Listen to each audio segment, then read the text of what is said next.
Ya, sahabat Shalom, Bapak Saudara yang dikasihi Bapak Yahweh yang ada di rumah, silakan dibuka kameranya, mendengar dengan jelas, silakan acungkan jempol atau lambaikan tangan. Ya, puji nama Bapa, kita diberkati hari ini oleh karena anugerahnya yang luar biasa. Ya, cukup jelas semuanya yang ada di rumah masing-masing. Haleluya. Ya. Siang hari ini kita akan belajar bersama-sama kebenaran firman Tuhan, firman Bapak Yahweh yang berikan buat kita hari ini. Ya, tentunya kita sudah diberkati dalam 1 minggu penuh. Ya, dari hari Sabat kemarin sampai hari Sabat ini kita diberkati, disertai, dibela dengan luar biasa. Terbukti kita pada hari ini kita bisa merayakan hari Sabat bersama-sama, bersukacita bersama-sama, bernyanyi, bersorak, bahkan juga kita menyampaikan permohonan dan ucapan syukur kita di hadapan Bapak Yahweh. Ya, sebelum kita mendengarkan kebenaran firman Tuhan, kita akan berdoa, memohon pimpinan dari Bapak Yahweh adalah mengurapi setiap kita. Inilah ucapan syukur kami, pujian kami, sembah sujud kami di hadapan-Mu ya Bapak Yahweh yang hidup, Bapa yang berkuasa atas kehidupan kami, yang memberkati kami sepanjang kehidupan kami. Sehingga pada hari Sabat ini kami boleh datang kepadamu, memenuhi panggilan-Mu, kami datang di pelataran-Mu, kami bersorak-sorai. Jiwa kami bermazmur di hadapan-Mu ya Bapa, karena anugerah-Mu yang luar biasa. Terima kasih buat hari Sabat yang telah Engkau tetapkan untuk kami boleh datang kepadamu. Dan pada saat hari ini Bapa, siang hari ini, berbicaralah Engkau kepada kami semuanya ya Bapa, kami siap mendengarkan pengajaran-Mu hari ini. Urapi setiap kami yang mendengarkan lidah bibir hamba-Mu, pendengaran kami setiap kami, seluruh jemaat-Mu, baik yang di tempat ini maupun yang ada di rumah kami masing-masing. Biarlah firman itu sampai kepada setiap kami, dan kami boleh mengerti apa yang Kau kehendaki itu biarlah terjadi dalam kehidupan kami. Terima kasih Bapak, pengurapan dari tempat yang maha tinggi turun buat setiap kami, dan hanya otoritas Bapak Yahweh yang menguasai hati dan pikiran kami, sehingga tidak ada kuasa lain yang ada dalam hati kami, hanya roh Bapa yang berkuasa atas kehidupan kami, sehingga Engkau berotoritas dalam kehidupan kami. Terima kasih Bapak, inilah ucapan syukur kami, dan kami siap mendengarkan. Seluruh jemaat yang siap mendengarkan firman Tuhan, kita katakan, amin. Haleluya, puji Tuhan, Bapak Saudara yang dikasih Bapak Yahweh, hari ini saya sangat bersukacita. Ya, Bapak Gembala tiba di Depok kembali dengan keadaan sehat ya, setelah melakukan perjalanan dan juga Bapak izinkan segala sesuatu terjadi dalam kehidupan Pak Gembala dan keluarga. Tapi yang pasti ya, rencana Bapak Yahweh itu indah dalam setiap kehidupan kita. Amin. Ya, setiap apa yang kita rencanakan belum tentu semuanya terjadi. Makanya Tuhan Yesus ajarkan, biarlah kehendak-Mu terjadi dalam kehidupan kami, bukan kehendak kita yang terjadi. Inilah ajaran yang luar biasa.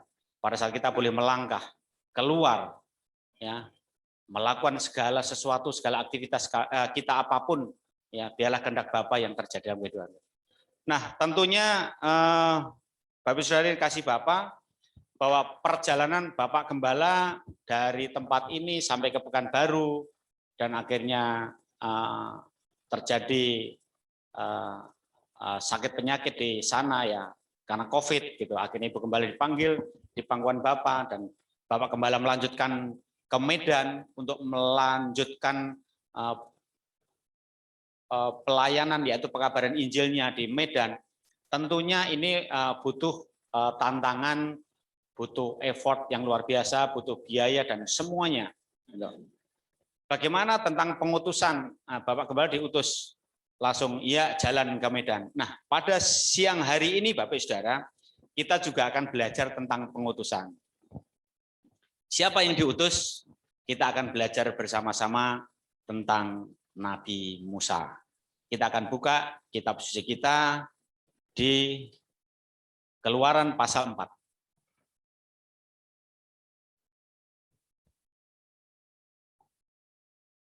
Cukup panjang pasal ini, Keluaran 4 ayat 1 kita ambil sampai dengan ayat yang ke-17.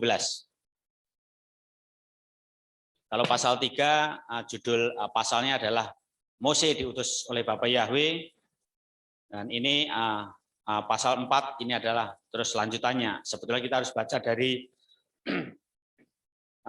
pasal 1 kalau kita sebetulnya mau tahu tentang kisahnya Mose. Nah, saya kemarin juga sempat sharing dengan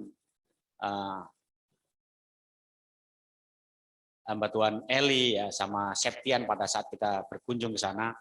Ya, saya juga rindu anak-anak kita sebetulnya, anak-anak kita yang masih di bawah umur 4 tahun atau 5 tahun ke bawah, itu sebetulnya secara pelajaran itu untuk nangkepnya, mungkin kalau anak sekarang mungkin cerdas-cerdas gitu ya Pak Ibu Saudara. Tapi saya sebetulnya rindu anak-anak kita yang masih kecil itu banyak diceritakan tentang kisah-kisah di dalam kitab suci.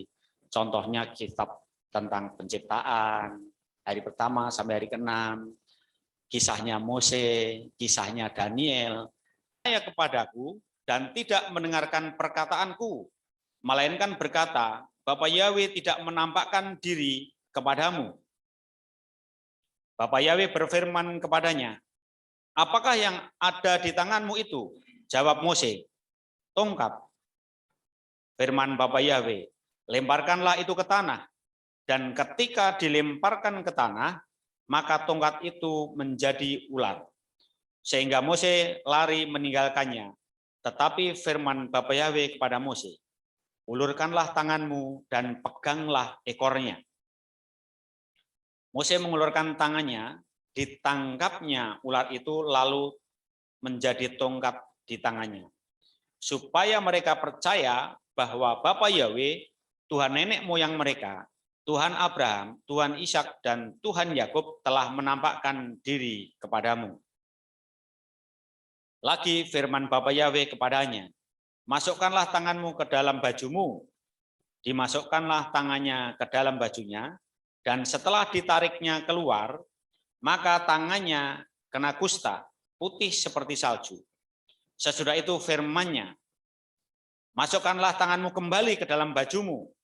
Mose memasukkannya tangannya kembali ke dalam bajunya, dan setelah ditariknya keluar, maka tangannya itu putih kembali seperti seluruh badannya. Jika mereka tidak percaya kepadamu dan mengindahkan tanda mujizat yang pertama, maka mereka akan percaya kepada tanda mujizat yang kedua. Dan jika mereka tidak juga percaya kepada kedua tanda mujizat itu, dan tidak mendengarkan perkataanmu, maka engkau harus mengambil air dari sungai Nil, dan harus kau curahkan di tanah yang kering, lalu air yang kau ambil itu akan menjadi darah di tanah yang kering itu. Lalu kata Mose kepada Bapa Yahweh, ah Tuhan, aku ini tidak pandai bicara, dahulu pun tidak, dan sejak engkau berfirman kepada hambamu pun tidak, sebab aku berat mulut dan berat lidah. Tetapi Bapa Yahweh berfirman kepadanya, siapakah yang membuat lidah manusia? Siapakah yang membuat orang bisu dan tuli, membuat orang melihat atau buta? Bukankah aku, yakni Bapa Yahweh? Oleh sebab itu pergilah, aku akan menyertai lidahmu dan mengajar engkau apa yang harus kau katakan. Tetapi Mose berkata, ah Tuhan, utuslah kiranya siapa saja yang patut kau utus. Maka bangkitlah murka Bapa Yahweh terhadap Mose, dan ia berfirman, bukankah di situ Harun orang Lewi itu kakakmu? Aku tahu bahwa ia pandai bicara. Lagi pula ia telah berangkat menjumpai engkau, dan apabila melihat engkau, ia akan bersukacita di dalam hatinya. Maka aku harus bicara kepadanya dan menaruh perkataan itu ke dalam mulutnya. Aku akan menyertai lidahmu dan lidahnya, dan mengajarkan kepadamu apa yang harus kau lakukan. Ia harus berbicara bagimu kepada bangsa itu, dengan demikian ia akan menjadi penyambung lidahmu, dan engkau akan menjadi seperti Tuhan baginya. Dan bawalah tongkat itu di tanganmu, dan engkau harus kau pakai untuk membuat tanda-tanda mujizat. Ada amin Bapak Saudara. yang dikasih oleh Bapak Yahweh. Ya, di sini ada kisah bahwa ada percakapan antara Bapak Yahweh dengan Mose. Kalau kita melihat secara garis besar lahirnya Mose itu ada pembunuhan bayi. Karena bangsa Israel sudah cukup sangat besar, maka perintahnya adalah jika laki-laki yang lahir bunuh dengan cara dilemparkan ke Sungai Nil. Kalau perempuan biarlah hidup. Nah, oleh ibunya ditaruh di keranjang dan dihanyutkan, dan akhirnya diambil, diasuh oleh putri Firaun, dan akhirnya tumbuh besar sampai besar. Pada saat dia melihat kesengsaraan bangsa Israel, ketidakadilan, dan akhirnya dia membunuh seorang Mesir, dan akhirnya dia lari ke Midian, ke tempat Yitro. Yitro itu seorang imam ya Pak Saudara. Tentunya kalau kita melihat bahwa Mose itu dibesarkan di lingkungan kerajaan, tentunya secara pendidikan, secara hal-hal duniawi pasti akan menonjol. Kenapa? Dia adalah orang kerajaan. Yang kedua, dia melarikan diri ke Midian, ke tempat Yitro. Yitro adalah seorang imam. Tentunya juga punya pengalaman maupun hal-hal yang luar biasa. Nah, kalau kita melihat pengutusan Bapak Saudara, kita akan coba lihat orang diutus atau orang disuruh itu ada beberapa hal responnya. Ya, contohnya begini, saya ilustrasikan bahwa kita punya anak dan kita nyuruh anak kita. Kalau saya bilang begini, Seva, tolong cuci mobil. Respon yang pertama adalah, nanti dulu Pak, tanggung nih lagi mabar. Ini contoh nih Pak Saudara ya, mungkin semuanya anak-anak muda seperti itu. Artinya apa? Respon yang pertama adalah menolak dengan berbagai alasan. Respon yang kedua itu adalah ya, tapi dengan catatan. Contohnya, ini saya ilustrasi anak saya saja Pak Saudara, supaya tidak melebar kemana-mana. Kisah tolong belikan batu baterai nih untuk pengganti jam. Ya Pak, tapi ditambahin ya untuk beli es krim. Nah, ada catatannya Bapak Saudara. Ada amin ya Bapak Saudara ya. Ini realita. Jadi kalau orang disuruh, bahasanya itu pasti ada. Yang pertama itu menolak, nggak mau. Yang kedua mau tapi dengan catatan.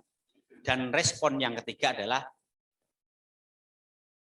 saya bilang, Kisah, mamanya bilang, Kisah belikan bumbu dapur. Iya, langsung diambil sepeda jalan. Respon yang ketiga adalah iya. Jadi respon yang pertama itu menolak, respon kedua iya dengan catatan, dan respon ketiga itu iya. Nah, pada hari ini kita akan belajar dari Mose. Ya, dari Mose. Pada saat Mose dipanggil oleh Bapak Yahweh, respon pertama kira-kira apa yang kita akan buka di kitab suci kita di dalam Keluaran 3 ayat yang ke-11.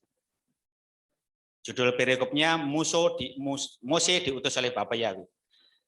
Keluaran 3 ayat yang ke-11. Saya akan bacakan. Dari ayat ke-12 saya akan baca. Dari ayat yang ke-10, maaf. Jadi sekarang pergilah, kata Bapak Yahweh. Jadi sekarang pergilah, aku mengutus engkau kepada Firaun untuk membawa umatku orang Israel keluar dari Mesir. Tetapi Mose berkata kepada Bapak Yahweh, siapakah aku ini Tuhan? Maka aku ini akan menghadap Firaun dan membawa orang Israel keluar dari Mesir. Sudah ada tanda penolakan. Siapakah aku ini Tuhan? Nah, penolakan Mose ini, kalau kita lihat latar belakangnya bahwa dia lari dari Israel. Dia ada rasa takut, ya. Ini ada respon yang kedua tadi. Ya, tapi masih ada catatannya. Dia masih ngeles, Bapak Saudara. Siapakah aku ini Tuhan sehingga engkau utus untuk membebaskan, untuk membawa orang Israel keluar dari Mesir. Ya. Mose lupa bahwa dia dibesarkan di lingkungan kerajaan. Dan dia juga tinggal di tempatnya Yitro, Imam Yitro. Ya, kalau kita lihat sini, Mose akhirnya menjadi tidak memahami akan dirinya sendiri dengan kemampuannya. Ya.